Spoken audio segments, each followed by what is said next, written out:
In celebration of the 100th anniversary of the Big 89 WLS, nothing's a greater thrill for me than talking to the legends that built this place, including the great Tommy Edwards. How are you?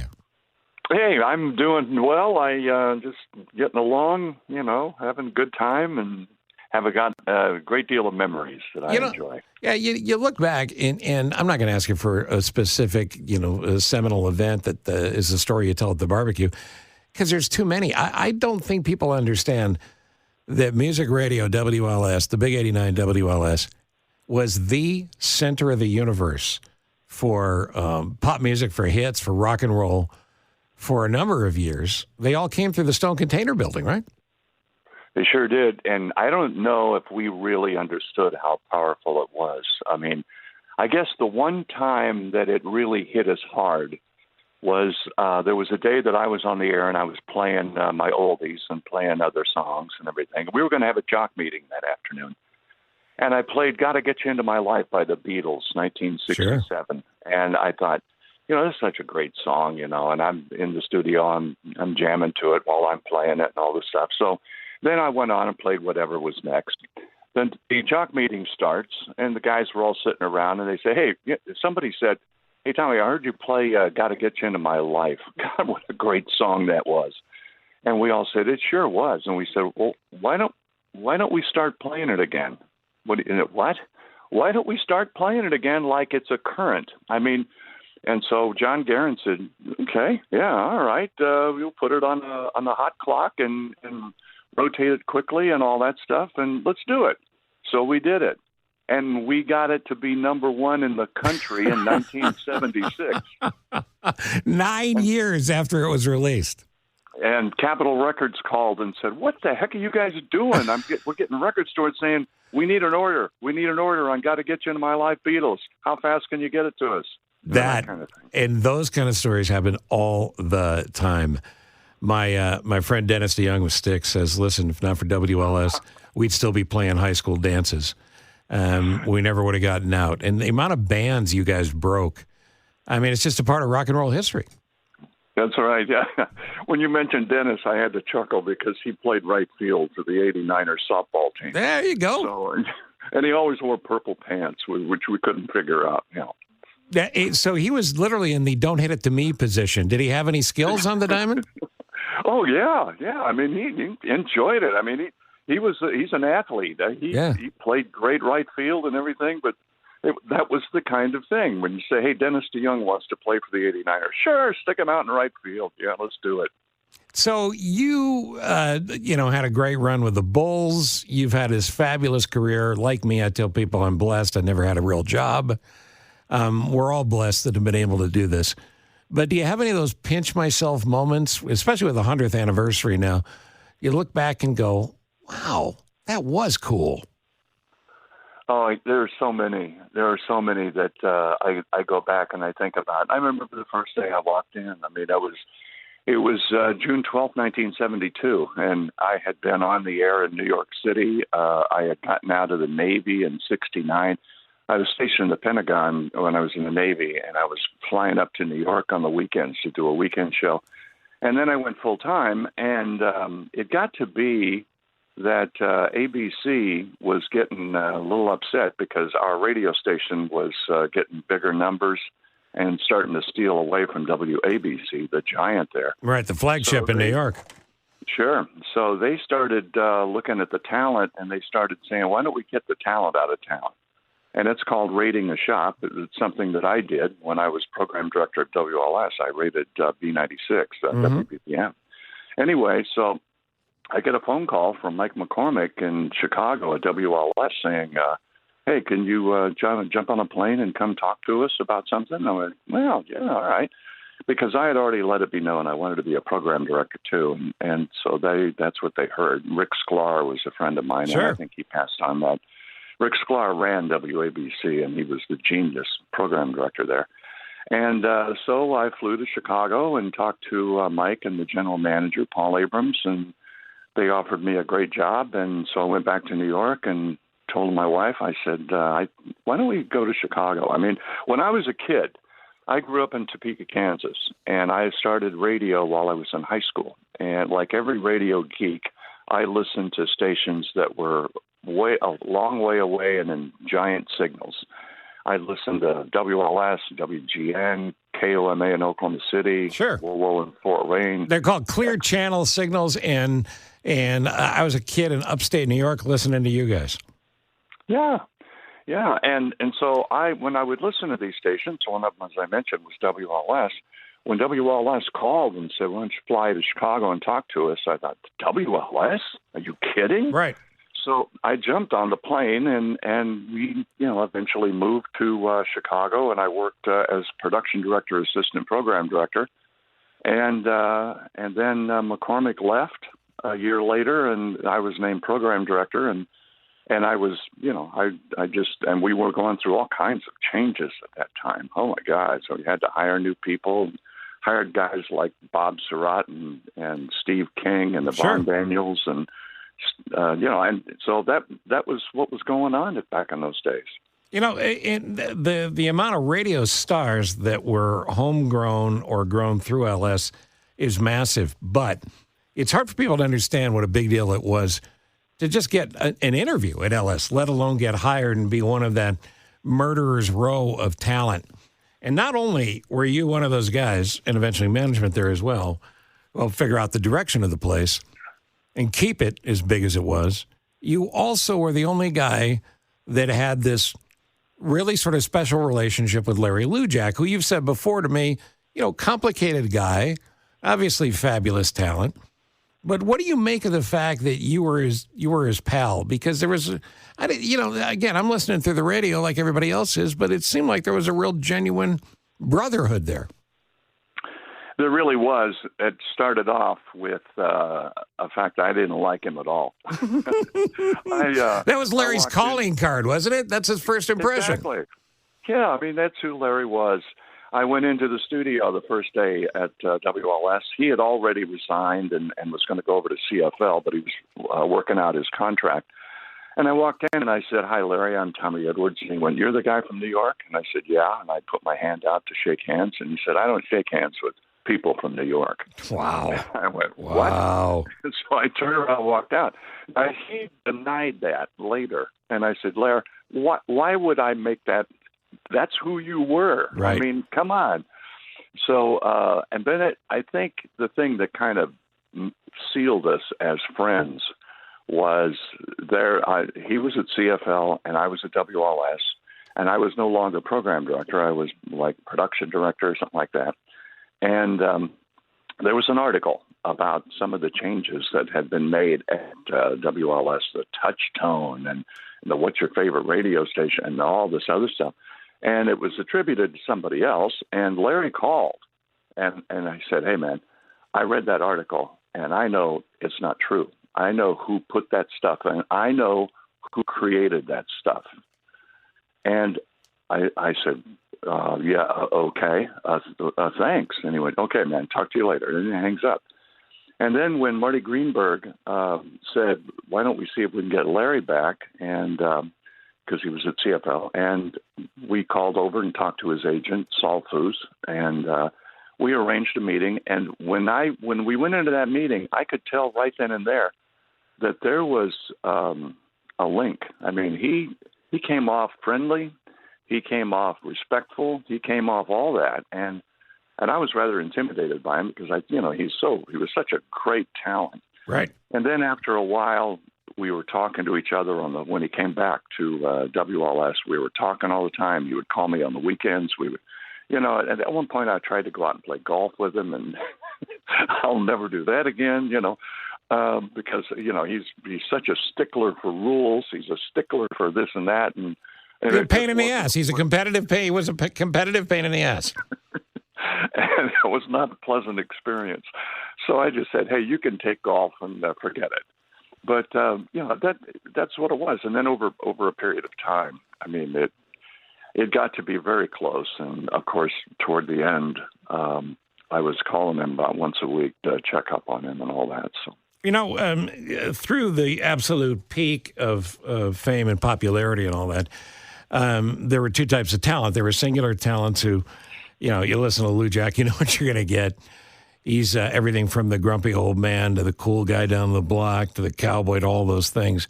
But you were a guy that could do any show on the station. And I think that's probably what made you a great program director, too, because you understood talent, because you were talent.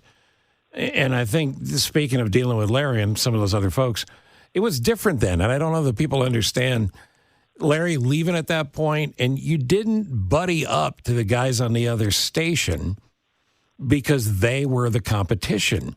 Oh, absolutely. Absolutely.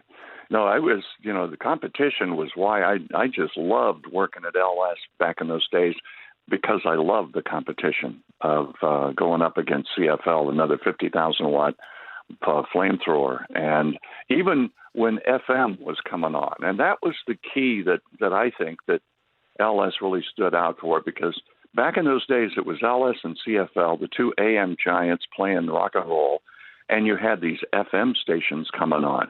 I had come from New York, where the FM station was getting into WABC's ratings. Mm-hmm. And so I knew that was going to happen. And I thought, what are we going to do to keep that from happening right now? There's no way that we can stop it forever. It's going to happen, but we've got to do something to keep us relevant and successful and all that. And so that's why we work so hard to come up with great promotions. So what's your favorite radio station? Sending trainloads of people to Disney World, all that stuff. So, again, different times, and when radio ruled, the promotional budgets you guys had, and the amount of money that was spent on thanking listeners and creating that buzz and bringing more people in. Trainloads of listeners seems like something that's just a pipe dream now, of course. But what were some of your favorite promotions that you were involved in or maybe created yourself? Well, that one was the trainloads. Let me just tell you how that worked. We had put WLS on the What's Your Favorite Radio Station, say WLS, and you could win anything from a sailboat to 2 tickets to see a band or whatever, to record albums, to, it just was everything. And the executive from Disney came to see us and said, we have a situation we want to talk to you about.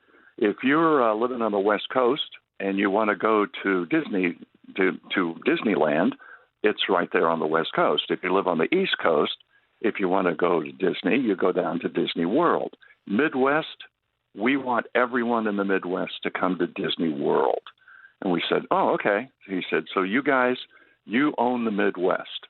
So how do we do this? We want a promotion, and what we'll do is we have arranged with Amtrak to send 3 trainloads of people down to Disney World, all expenses paid, and you guys come up with a contest with the promotion. So that's incredible. Yeah. So after he left and everything, we went into a couple of meetings. We were saying, okay, what are we going to do? Disney trivia? Nah, that's stupid. Let's do trivia. And then somebody said, wait a minute, we already got the contest. It's called What's Your Favorite Radio Station? Right. And if they say, if they answer WLS, you win a trip for a family of 4 to Disney World. Yeah, let's do that. So we called down to Orlando and we said, okay, we've got the promotion. And they said, well, that's what we were hoping you were going to do. Yeah, that's great. Let's do it. So they put it all together. And it was an enormous contest, as you can imagine. I wrote up all the scripts for the thing and sent them down to Disney. And they had the mouse voice, the Donald Duck voice, and all the other goofy voice, cut little tracks that we could put into the thing. I used the Jiminy Cricket, When You Wish Upon a Star, as the theme music. And they sent what they called the duck and the mouse. That's how Disney referred to Mickey Mouse and Donald Duck. When they sent the mouse and the duck up to Chicago to go to Children's Hospital. And so that was such a huge thing because the characters came up and the children were just so excited. Sure. Mickey Mouse and Donald Duck were here and all that stuff. And when it was all over, the day was all over, everybody was exhausted. The executive said, hey, we need someplace to go and crash and just relax. And I said, come over to my apartment, because we lived downtown at that time. So I called my wife and I said, we're going to have the Disney exec and the duck and the mouse and all the promotion people. Everybody's coming over to the house tonight. Donald Duck and Mickey Mouse are coming over. Yeah. So she goes, oh, my God. So she runs to the store and grabs, food and all kinds of stuff. And so they come over and we just all sit around and relax. I'll never forget that night because we had a thunderstorm, lots of lightning. And we were up on the 33rd floor of the apartment down there on Rush Street. Sure. And so we all had the blinds all open so we could watch the lightning and all this stuff. But anyway, it was just an incredible evening. But we just sealed this relationship with Disney World, and we did several promotions after that with them because they knew they could trust us. So you go through this period, and the thing that happens when you're at the peak of whatever you do in life, I don't know that you appreciate it because you don't know it's the peak. So, So when did it change? When did that we're at the top and we're always going to be here thing start to feel like it was shifting? Was it the influx of FM? Was that what started to break it down? It started that way, but also I think the management and the company itself started realizing that AM radio was going to be merging into a talk format versus a music format. And so that started, and then when it happened, the talk format got to be a little confrontational, if you will, with the FM format. And what I'm talking about is with Steve and Gary. Steve and Gary came over after they got fired from the Loop, and they started going on the air, and they were criticizing the FM, and they were criticizing the talent and all that stuff. And so it just started to begin to, I don't know, we could tell things were really happening, and they weren't pleasant at all. So I guess that was about the time that I decided that it was going to time to move on. So I got there in 1972, and I left in November of 1985. Yeah, that's a great run, man. It's a great run. Yeah. Do you remember sleeping those 13 years, I should say? Sleeping? Yeah, exactly. Sleeping will come later. Let me throw a few names at you from that legendary lineup, and just give me, just a gut response to all of them. John Records Landecker. Oh, it was brilliant. The night that my wife and I got into Chicago, we checked into the hotel that WLS had arranged for us, and we turned on the radio, and we listened to this guy, John Landecker. And we thought, oh, my God, this guy is good. Oh, wow. And we're sitting there just amazed at some of the things he was doing. And so, I mean, that was our first reaction to Decker. Everybody had nicknames at WLS, and he was Decker. So after that, I mean, Decker was just incredible. Yeah, and to think what he was able to do in that tiny little booth. And again, you don't know how hard your job is until you see how easy it gets later.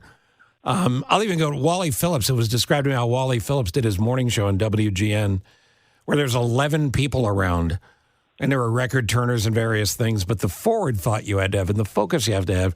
And Landecker, the brilliance of Landecker to me was always, how do you put that much entertainment into a 10-second run-up of a record? That's so true. If listeners will remember with John, he did certain recordings where he would do almost like, the old flying saucer records. Yep. Where, that somebody would say something and then there would be a peaceful record in there. He wrote those things, and he would call me because I was a production director, and he'd say, hey, man, can I get like a half hour, 45 minutes before I go on the air? And I said, sure. So we book it in the production studio. And he comes, and then he starts building that. Here's what I've written, and I need some voices. And so we all came up with different voices that we would create. I think I was one. I was talking like this, like I was from the South, Sure. And so we started putting this stuff together, and he would put it together, and it would be incredible. And then, press my conference and the whole Yule Gibbons, do you think I'm not hickory nuts and all that Sure. stuff. But he was the creative mind who came up with all that.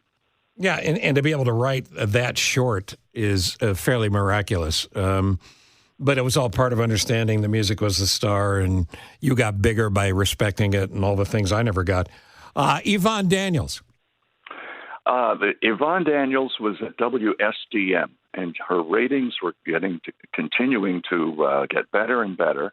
This is when I was program director. Mm-hmm. And so we decided that the only way that we could kind of stall the FM penetration to increase is to take the talent away from it. That was the only power we had. So she was one of the first that we approached. And we said, what we'd like, Yvonne, is for you to come over to WLS. We're talking about doing the all-night show. Now, this isn't just the all-night show. This is all-night drive. You can be heard coast to coast, down in Mexico, up in Canada. You will have the largest radio audience you have ever had in your career. That's the internet before there was one. That's right. And so she said yes, and we put her on at night. And I think she was there, I think 2 weeks or 3 weeks just before Bob Surratt, when I hired him. Yeah, and Surratt, of course, is a Chicago legend, still doing it after all these years. What about Jeff Davis? Jeff Davis came from the East Coast. He worked at a station that I worked at one time. When I was working in the Pentagon in the Navy, at night I was working at WEAM. It was an AM station, and he worked there. And when he called and said, "Are there any openings?" and all that, and I said, "Well, send me something." So he sent a tape of his work and all that, and it sounded pretty good. So I went to Guerin at that time, and I just said, "This guy worked at a station I used to work at, and they're very good." And so we hired him, and he came in and eventually did the 10 p.m. to 2 a.m. shift, and he also was the voice of our public affairs production. Fred Winston. Fred Winston is one of he doesn't need any script. He doesn't need any prep. He just reacts. He is so funny, and his mind is so quick. Yep. When I put him on, when Charlie Van Dyke was doing the morning show, Charlie replaced Larry Lujack when Larry went over to CFL. And then when Van Dyke said, "I've had it with cold winters. I'm moving back to L.A." So I put Fred on in the morning, and Fred came into work. I think it was the first day with a ream of paper with jokes and stuff like that, and it just didn't work. I called him in the office afterwards. I said, "Fred, you don't need this stuff. Just react. Just react to people. Yeah, react to the room. Use your mind." Exactly. So he and Lyle Dean did a lot of stuff like that because Lyle, they came up with a thing called Choose Your News. Yep. And Lyle would give 3 headlines, and then Fred would say, "Okay, tell me the third one." So they start telling that story, and he would react to the funny things in the story, and it was hysterical. And, it was great. And Lyle Dean is one of the great straight men of all time. I've had the pleasure to know Lyle through the years, so he was fabulous. We barely even scratched the surface with everybody that came through, but how could you? And WLS News as well. You mentioned Steve and Gary. Did they fit when they came over? Was it a major speed bump? It's odd to bring those guys into the team at that point, I'm thinking. Well, don't forget, at the very beginning when they came over, they were on the FM. Oh, good point. Yep. Yeah, and they were on the FM for some time. The studio was downstairs. They eventually moved the studio upstairs. I think they just kind of gave up that space down on the third floor.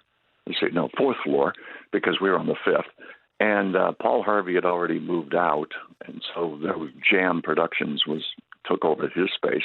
Anyway, they were down there, and they started one of the things that they would do, which is kind of creative when you think about it. I mean, they would patch in the AM so they could bring it on the air anytime they wanted to on FM. Right. And so what they would do is they would put, all of a sudden AM would show up on FM, and then they would be there criticizing it and making fun of it and all the kinds of stuff. So it was pretty funny.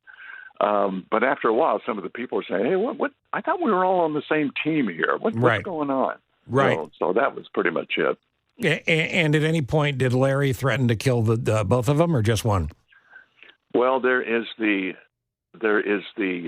ultimate thing that happened, and I think I found a CD that's got that whole audio on it.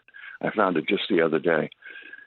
The boys, when they came over to AM, like I said, they would make fun of and criticize everybody at the station, and some of them would be the innocent people that worked in the traffic department. Right. And these are unnecessary. Totally unnecessary. And they would be making fun of one of them, calling her Miss Fumes because they just didn't like her perfume or something like that. And it was really getting to be serious. And Larry, who never left the station until like 5 o'clock. I mean, he came on the air at 5 a.m. or 5:30 a.m. and didn't leave the station until 5 p.m. because the rest of the time was him just working on show prep and getting the next animal stories ready and all that stuff. So anyway, he just walked into the studio and he said, "This is it. You're not going to be doing this anymore." And he said, "Well, Larry, get out of here. I mean, come on. You can't just walk in." He said, "Yes, I did." I wish I could remember everything that was being said. Oh, it's a great piece of tape. It's a great piece of tape. We got to find it for the anniversary because you can hear the butt pucker on Steve and Gary because Larry was not happy. Not happy. And they said something, and he said, there was some sort of indication of a little violence, and Larry said, I'll have both of you on the ground here in just a second. Exactly. I would be doing a disservice to all if I didn't say the most cliched question that Tommy Edwards ever gets asked. What's your favorite animal story? Oh, God. There's so many of them. I think I keep going back to the one that he set me up. No. I'll tell you which one it is. Okay. Because when he did the disco kit, disco was huge back in those days. Right. And it was something that everybody was talking about. Anyway, he said, okay, well, Tommy, I've got, if you're planning to go to the disco, I've got something that's going to make you the star of the disco, and you'll have every woman coming after you. I said, what? And he said, close your eyes. And so I closed my eyes. I really did close my eyes. Mm-hmm. And he took a sausage and he put it down the leg of his jeans. And he said, now open your eyes. And I looked and I saw it, and I just burst out laughing. Of course. I couldn't believe it. Of course. Couldn't believe it. And he described it so the listeners out there, they knew exactly what it looked like because of the way he described it. That's right. And he said, this commands respect. And so I completely lost it at that point.